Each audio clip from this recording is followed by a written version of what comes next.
Hi guys, welcome to Gritties. Yeah, I thought I'd share, because I care, I share. Alright, so more M20 parts have just arrived.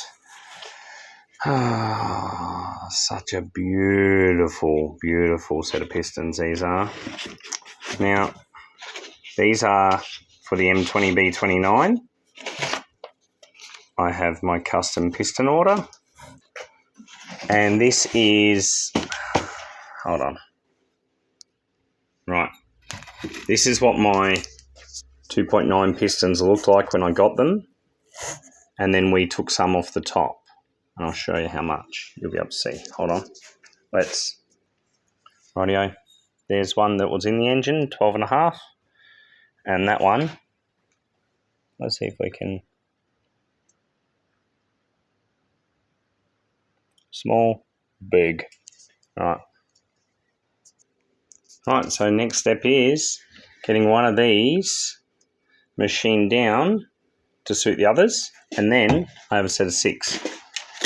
So then I need to decide whether I'm going 13.6 to 1 or 12.5 to 1.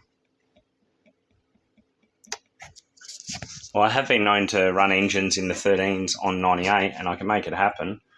I know how to make it work. I know how to have them detonation resistant. I know all the stuff that I need to do and how to make it work. So if I go flex fuel, put an ECU in it and go ITBs, run some 52s with a 50mm.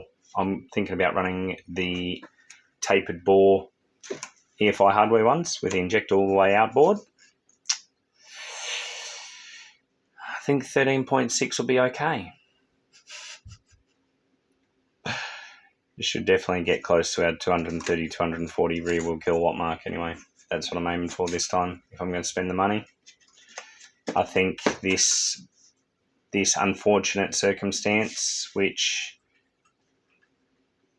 there was blame added to from some other parties that don't want to pay to repair their fuck-ups, I think it'll owe me probably $6,000 to repair it. So here's what it is. This is what happens when you play with engines. And I'll put it in my nice car. So I'll go in my car. I'm going to do a funky gearbox conversion that you'll all see, and then hopefully I can offer those up as well. And they'll be using automatic bell housings. Then that way you can put it behind M10, M30, M50, M20, behind any of the Beam engines. So that's the next big thing that I'm working on. So once my gear sticks are out, I will work on a bell housing adapter, which will go on the front of a relatively low-cost, affordable gearbox. Alright, guys, there's always something going on, and pistons are here, so now I need to make some decisions. Have a good day. Thanks.